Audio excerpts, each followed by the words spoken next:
I have just seen the reveal trailer for Dragon Age 4 VEILGUARD, and all I gotta say is, what the is this piece of shit? now while I was in the process of making this video, I came across the news that BioWare was to release the gameplay footage for Dragon Age 4. So you know what? I hit pause, waited till the gameplay came out, and now that I've seen the gameplay, I will now share my thoughts. Cool. Sounds like a plan. I would like to first start off by saying that whoever made the initial reveal trailer actually did a great disservice to the game itself, because the actual gameplay isn't as bad as people would have thought.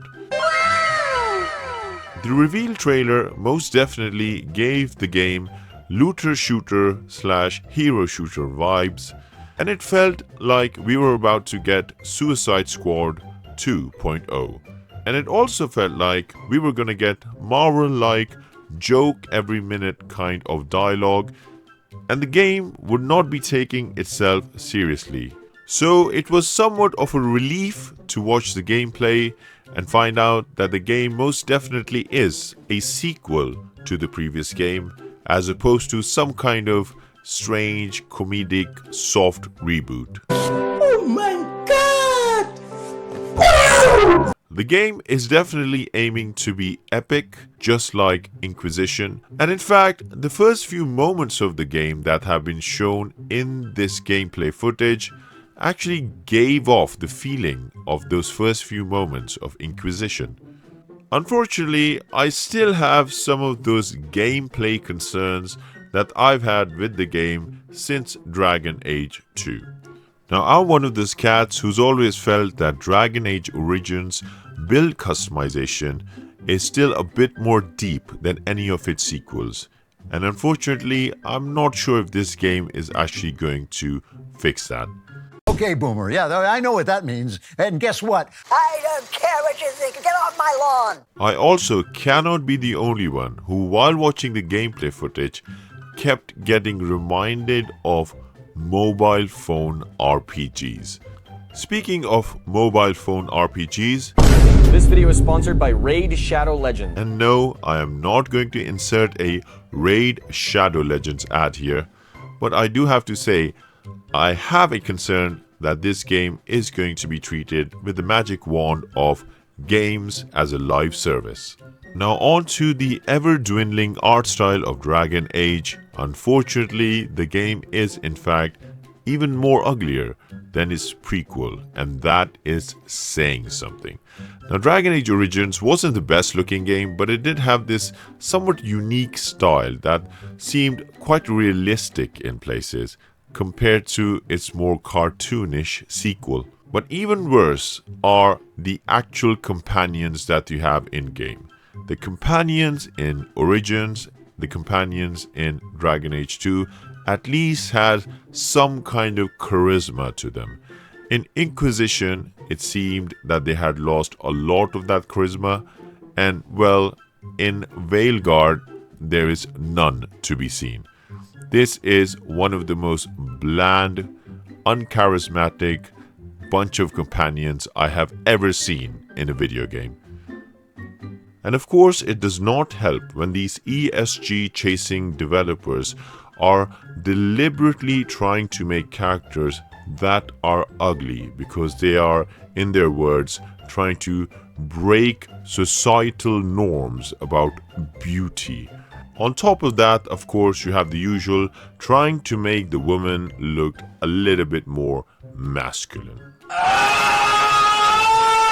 Ironically, even without the lack of charisma, there were many points in the gameplay where it felt like the main character, the Rook, is not actually the main character. In fact, the main character are, of course, the women around him. On a side note though, I cannot wait to see how many of these companions are self-inserts by people in the development team. The opposite of insertion, of course, is extraction, and at many points of the gameplay, it felt like if they extracted the main character out of the game, it really wouldn't make any difference. The main character unfortunately gave off a lot of NPC vibes, which is quite an achievement considering his companions. Speaking of companions, let me highlight a couple. Firstly, I would like to highlight the drag queen detective. You think somebody who's so obviously drag inspired would try to catch your attention, but nah, he or she or whatever literally looks like one of those generic mage common trash mob cards that you get in collector games. And then there is Balara, you know, the quirky, somewhat of a genius, chubby Asian stereotype that we get to see in so many modern woke productions. Now, what particularly concerns me about Balara is, well, she's a veil jumper. And as you can see from the trailer, she's jumping out of the veil with an item or treasure. I have a very bad feeling that this game might have veil-based loot boxes, and Balara is going to be the one that brings the loot boxes to you. Oh, what fantastic treasures and knickknacks lie beyond the veil.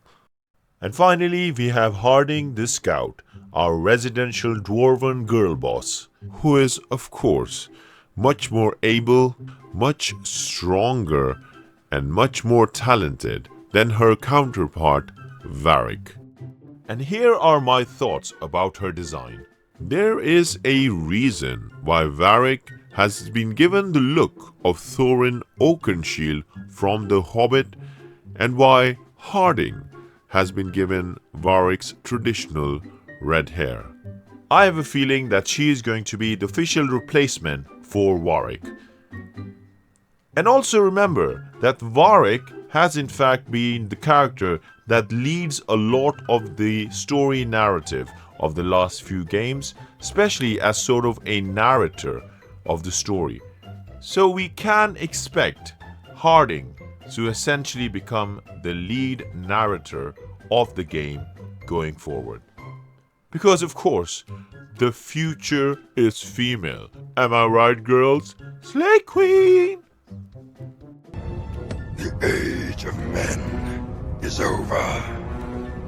The time of the woman has come. So what do you guys think of the Dragon Age 4 revelations? Share your opinions below, hit that like button or dislike button. Don't forget to share this video and subscribe to Tenebril.